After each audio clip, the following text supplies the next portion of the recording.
일본 정부가 말하는 부흥 10년 역사의 현주소. 우리는 과연 부흥의 실마리를 어디서 찾아볼 수 있을까? 사고 9년 만인 2020년, 일본 원자력 규제위원회 직원들이 시료를 채취해 내부 오염도를 파악하기 위해 원자로에 진입을 시도했다. 방호복으로 중무장한 이들이 붕괴된 시설물이 뒤엉킨 원전 내부로 진입했다. 도쿄전력이 이례적으로 내부를 공개했다는 점에서 의미 있지만 방사능 노출을 감수하는 위험천만한 작업이었다. 10mm. 원전 내부에 들어서자마자 10mS가 측정됐다.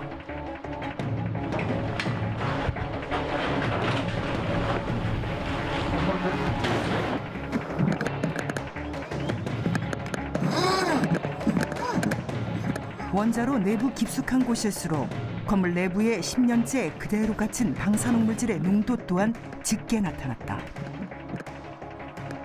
방사능 측정기의 수치가 요동치며 멈출 줄 모르고 치솟는다.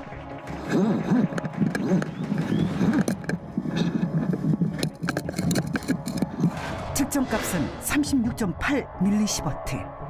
이것은 무려 일반인 연간 픽복 허용치의 38배에 달하는 수치. 종이처럼 찢어진 천정과 벽면. 원래의 형태가 하나도 남아있지 않은 건물은 수소 폭발이 있던 그날의 위험을 단번에 상기시킨다.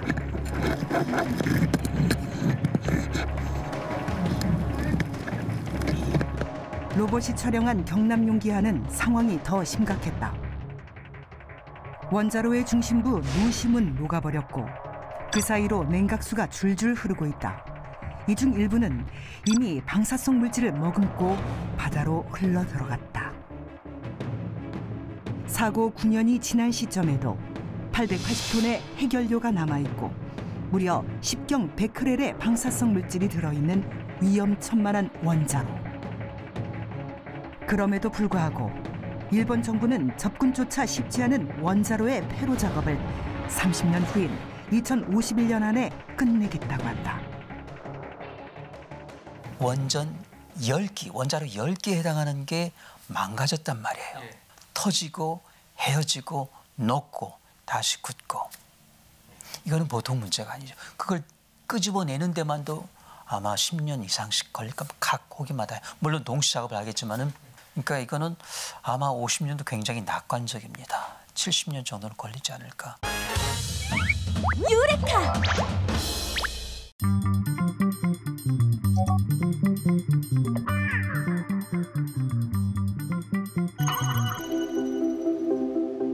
전기적인 특성을 가지면서 동시에 3D 형태로 다양한 모양을 만들 수 있는 특별한 잉크를 연구하는 박사팀.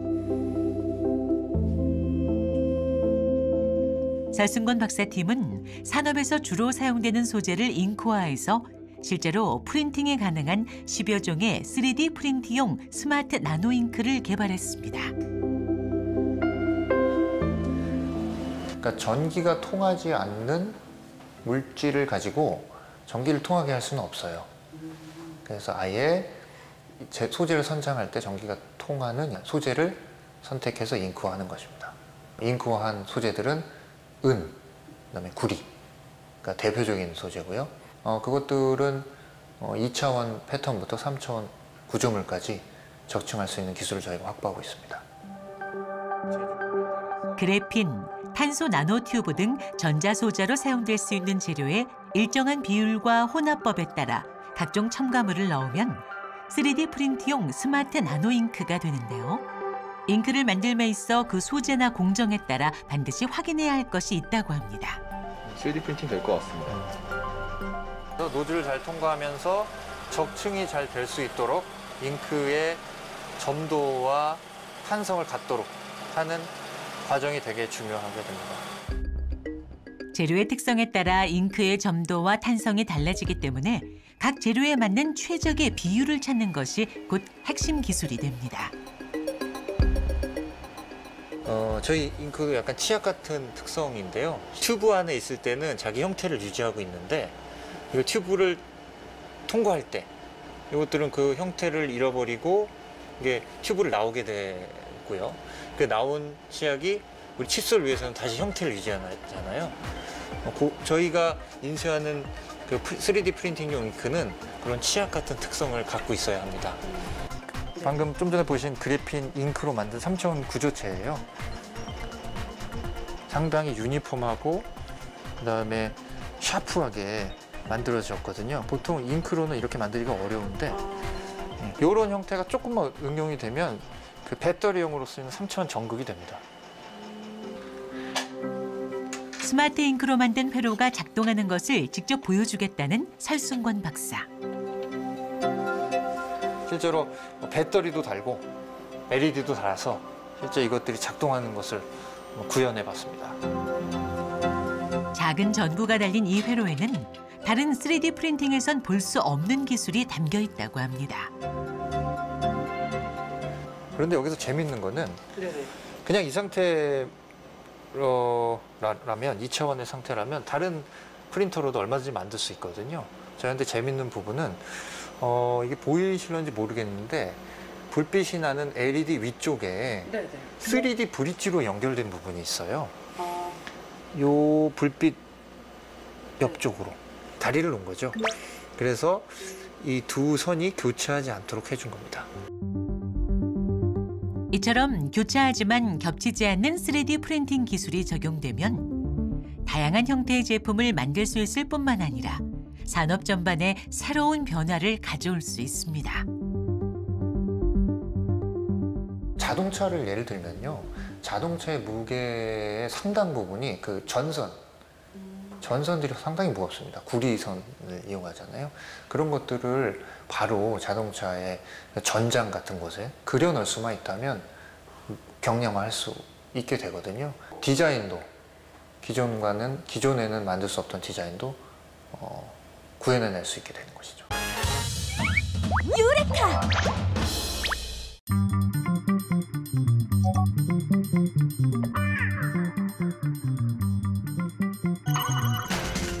인형 환자 수술은 어떻게 이루어질지 우선 인형이 섞이지 않도록 개별 상자에 담아 보관한다는데 상자마다 붙어있는 이 종이는 무엇? 종이는 뭐예요? 입원 확인서죠. 입원 확인서요? 네. 병원에 가려면 입원 확인서 쓰고서 입원하잖아요. 얘네들도 마찬가지예요. 사실 이렇게 의인화하는 이유는 인형을 치료할 때 더욱 진심으로 대하기 위해서라고. 주둥이 터진 거 보완하고 치료하러 가자. 첫 번째 환자 등장. 어디 보자. 본격적인 수술에 앞서 인형의 정확한 상태를 파악하기 위해 하나하나 꼼꼼히 살피는 모습. 근데 이 정도면 버려야 되는 거 아니에요? 너무 심한데요? 그 40년이 넘은 건데 그만큼 애착 인형이잖아요. 근데 이게 수선이 가능해요? 예, 말짱해지거든요. 한번 보세요. 어떻게나. 이제 본격적인 수술에 돌입. 상태가 매우 심각해 보이는 곰돌이 환자의 운명은 기존에 있던 눈과 같은 크기의 눈을 찾아 고무망치로 토도독 두드려 주자. 안과 진료가 끝났습니다. 눈이 똘똘해졌지요? 겨우 안과 치료 끝났을 뿐인데 또렷해진 인상. 숨을 채워야 피부 이식을 하니까. 이번에는 내과 수술을 할 차례. 인형 안에 새로운 솜을 넣어 죽은 숨을 되살리는 과정이라는데 솜이 안쪽 깊은 곳까지 고르게 분포되도록 골고루 채워주는 게 중요하단다. 어느덧 빵빵해진 곰돌이 환자. 치료에 나가는 기술자의 손길이 예사롭지가 않다. 40년 가까이 됐어요. 40년이요? 예, 엄청 오래 하셨네요. 예, 아가씨 때부터 했으니까. 반나절 걸리는 것도 있고 하루 종일 걸리는 것도 있고 그래요. 손으로 다 이렇게 해야 되니까.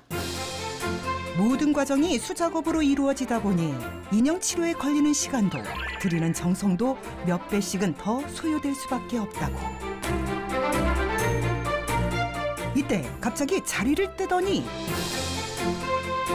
무언가를 열심히 찾는 듯한 모습. 뭐 찾으시는 거예요? 피부 이식 해주려고요. 이 원단 찾고 있어요. 이렇게 원단이 많은 것 같아도 그리고 얘가 워낙 또 오래된 애고 그러니까 때가 탔잖아요. 색이 변질되고 그래갖고 똑같은 거 찾기가 힘들어요. 피부 이식을 예쁘게 해줄게, 곰돌아. 기존의 것과 똑같은 소재를 찾는 게 쉬운 일은 아니지만 최대한 자연스러운 결과물을 위해 어떻게든 찾아내야만 한다고. 군데군데 트어진 곳까지 꿰매주고 나면 자, 수술이 끝났습니다. 예쁘죠? 어머, 수고하셨어요. 곰돌이 환자의 수술이 무사히 끝났습니다. 수술 전과 후 몰라보게 달라진 모습 정말 대단하다. 유레카!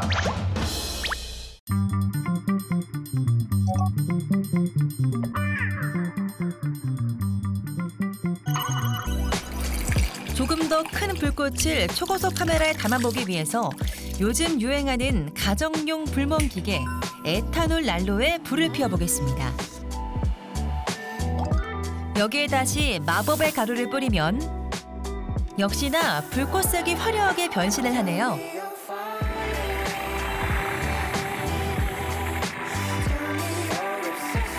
아주 약간은 밤하늘의 불꽃놀이를 보는 기분이 들지 않으시나요? 사실 이 마법의 가루 속에는 황산구리, 염화나트륨, 염화구리, 염화리튬, 염화바륨, 염화칼륨 등 다양한 금속 물질들이 들어있는데요. 이 금속들이 불에 타면서 각기 다른 색깔의 불꽃을 내기 때문에 불의 색이 시시각각 변하는 거죠. 우리가 좋아하는 불꽃놀이 축제의 화려한 불꽃은 이런 금속의 연소 반응과 불꽃 반응 원리로 만들어집니다.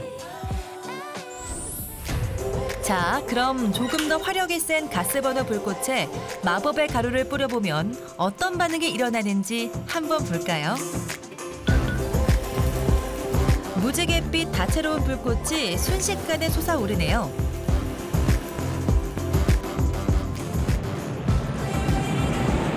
멍하니 보고 있으면 북극의 오로라를 보는 듯 하기도 하죠.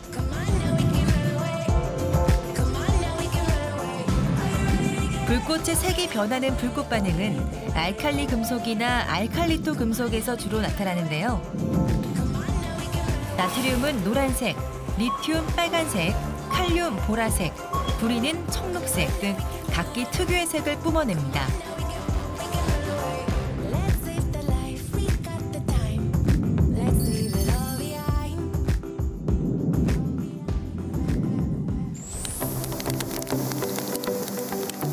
특히 요즘 감성 캠핑을 즐기는 캠퍼들 사이에서도 이 신비로운 불꽃놀이가 유행이라고 하죠.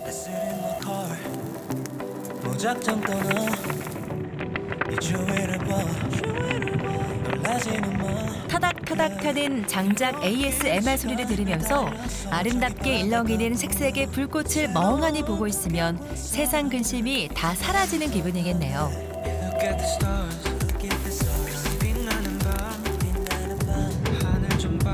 우리도 잠시 불멍 타임을 가져볼까요?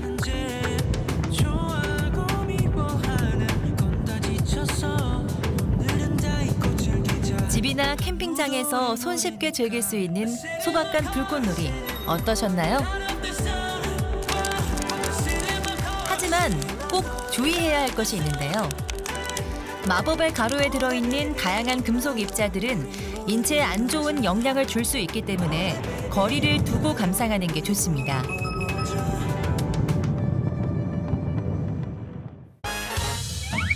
유레카!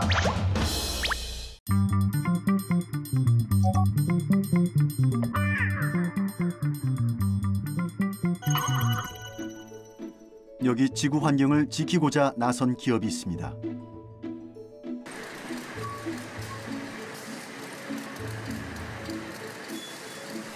경기도 안성에 위치한 공장.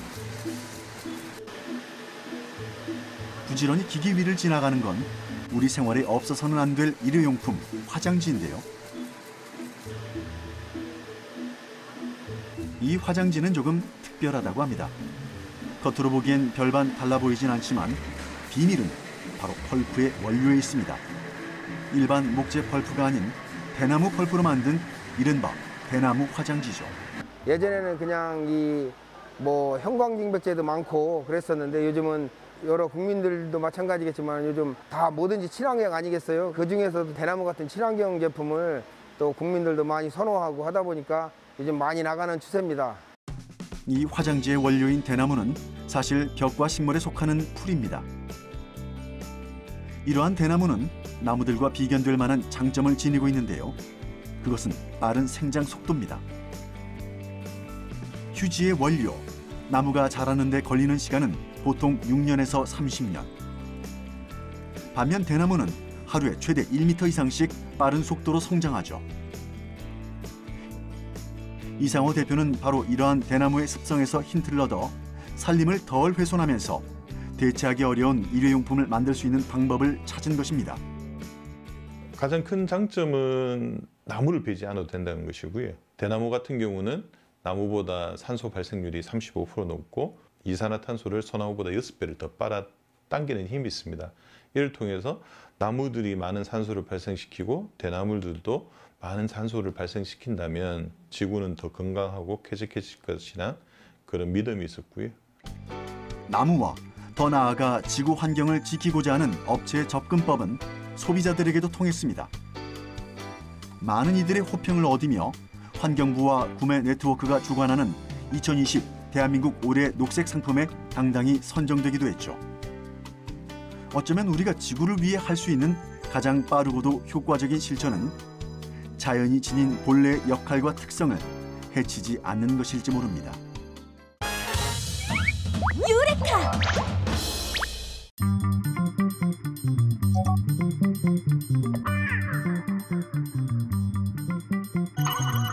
리폼 과정은 어떻게 이루어질지. 그런데 혹시 원하는 건 뭐든 만들어줄 수 있는 건가요? 아무 디자인이나 가능한 건 아니고요. 가방이 크면 클수록 좋지만 장식이 많거나 핸들 박음질 같은 부위가 많으면은 이제 그 부분은 저희가 사용을 할 수가 없거든요. 우선 가죽이 망가지지 않도록 조심스레 실밥을 푸는데 이때 손잡이와 부속품 등 모든 부위를 다 해체해야 한단다. 바닥 그리고 안감까지 모두 분리된 모습입니다. 이제 리폼할 디자인의图案을 가죽에 대고 똑같이 그린 뒤 그대로 잘라낸다. 물 흐르듯 쭉쭉쭉 진행되는 작업. 아무래도 센스가 남달라 보이는데. 다음 과정을 위해 자리를 옮기는 기술자. 잔뜩 쌓여있는 재료들 사이에서 무언가를 꺼내는데 안감용이라서 가죽이 되게 얇은데 이런 것들은 핸들이나 스트랩에 사용되는 가죽이라 가죽 두께 차이가 있어요. 이후 접착제를 발라 겉감과 안감을 붙인 뒤 떨어지지 않도록 확실하게 붙여주고 알맞은 크기로 잘라준다. 원래의 제품과 박음질 수나 위치까지 똑같이 맞추는 건 필수. 그런데 이때 가죽에 웬 액체를 뿌린 후 사정없이 문지른다. 이제 가죽 클리너인데요. 묵은 때를 제거해주는 역할을 해준다고 보시면 될 것 같습니다. 이번에는 때 빼고 광낸 가죽 위에 하얀색 물감 같은 걸 바르는데 뭘 바르는 건지? 엣지 코트라는 작업인데 1차적으로는 베이스 코트라는 것을 먼저 발라주고 이것이 건조된 뒤에는 검은 색깔이 올라갈 거예요. 이 과정을 거치면 가죽이 벌어지는 현상을 막을 수 있다고. 이제 부속품을 고정해 마무리 하나 했더니 이건 또 무슨 작업? 가죽이 흐물흐물거리잖아요. 보강제를 넣어주면은 단단하게 잡아주는 역할을 해주거든요. 보강제를 덧대 흐물흐물한 가죽을 탄탄하게 만들어 모양을 잡아주는 거란다. 아까랑 많이 다르죠? 이제야 모양새가 제대로 잡혔네. 밖에서 보이지 않는 안감 부분까지 꼼꼼하게 박음질 해준 뒤 손잡이 등 필요한 부속품까지 달아주면 오래된 가방에서 새로운 가방으로 180도 변신 완료. 완전히 새롭게 바뀌었죠? 혹시 이거 매장에서 사온 거 아니죠?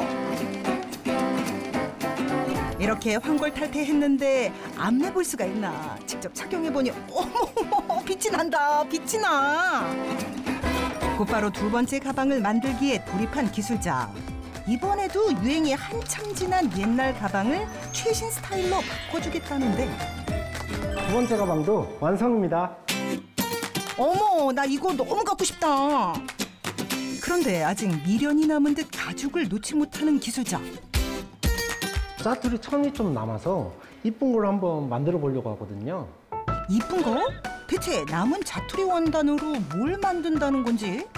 아직까진 뭐가 특별한지 잘 모르겠는데가 아니라 어머, 이거 키링이잖아. 활용성 너무 좋다. 자, 이쁜 키링 완성입니다. 남은 가죽을 이용해 순식간에 귀여운 키링 완성. 유레카!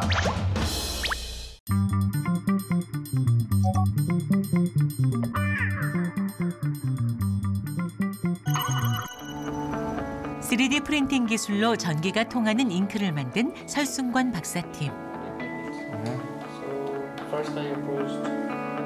3D 프린팅으로 완전한 전자제품을 만들겠다는 목표로 연구한 끝에 최근 새로운 기능을 가진 잉크 개발에 성공했습니다. 자석을 만들 수 있는 스마트 잉크를 개발했어요. 그래서 그 스마트 잉크를 이용해서 인쇄한 3D 프린티드 매그넷입니다. 자석입니다. 어떤 원소를 표기한? 네네. 저희가 사용한 자성체가 구성하고 있는 원자들이고요. 네오디뮴, 철, 얘는 붕소. 예. 저희가 그 전자기기를 3D 프린터로 만들고 싶어 하잖아요. 그 전자기기를 만들면 있어서 자성체도 중요한 요소입니다. 그래서 이 기술도 저희가 확보해야 되기 때문에 저희가 자성체에 대한 연구도 진행하고 있습니다. 네오디뮴은 자동차, 이어폰 등 전자기기에 쓰이는 자성체인데요. 이를 잉크로 만들어 로봇에 적용하려고 합니다. 로봇이 물건을 잡거나 이럴 때 액추에이터라고 해요. 그래서 그 구동기를 만들 때 활용될 수 있고 센서 같은 것을 만들 때 활용될 수 있고요. 인체에 삽입해서 뭔가 구동할 수 있는 로봇을 제작하는 데도 활용할 수 있을 걸로 기대하고 있습니다. 3D 프린팅 기술의 무한한 응용 가능성. 그 첫 결실을 본 연구 성과가 있다는데요. 초고화질 디스플레이의 한계를 돌파할 기술이라고 합니다. 지금 필요한 잉크가 지금 들어있는 게 그린? 네, 그린. 그린 화면에서 충전이 됐으니까. 보인다. 보인다. 보이네. 초록색 보이네. 예. 초록색 잉크를 넣은 상태예요. 양자점인 퀀텀닷 RGB 색상을 발광할 수 있는 퀀텀닷을 넣은 잉크들을 3D 프린터를 이용해서 아주 높은 해상도로 인쇄하는 기술이고요. 그렇게 인쇄했을 때 그 인쇄된 대상체가 초고해상도 디스플레이 패널이.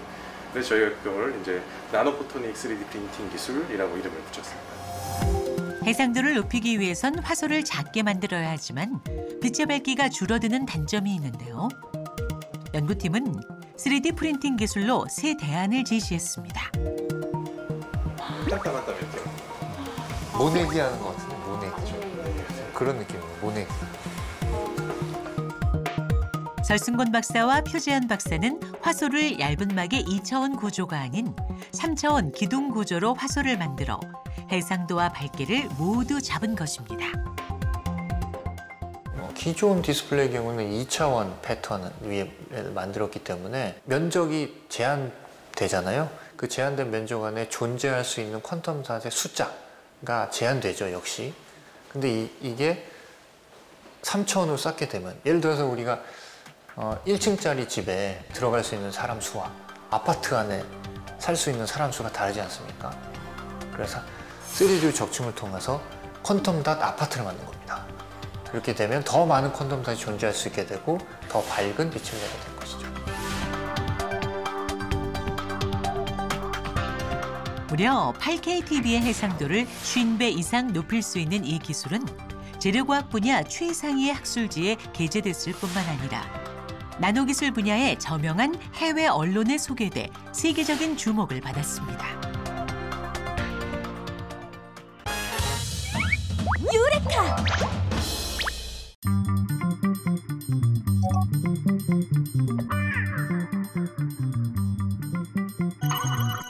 해양 생태계가 흡수하는 탄소 블루카본. 끈적끈적한 갯벌에 쌓이고 묻히면서 지표면 아래에 저장되거나 해양 생태계에 서식하는 식물의 광합성 과정에서 흡수되죠. 삼면이 바다인 우리나라는 서해안과 남해안 일대 광범위한 염습지와 염생식물 그리고 잘피가 분포하는데요.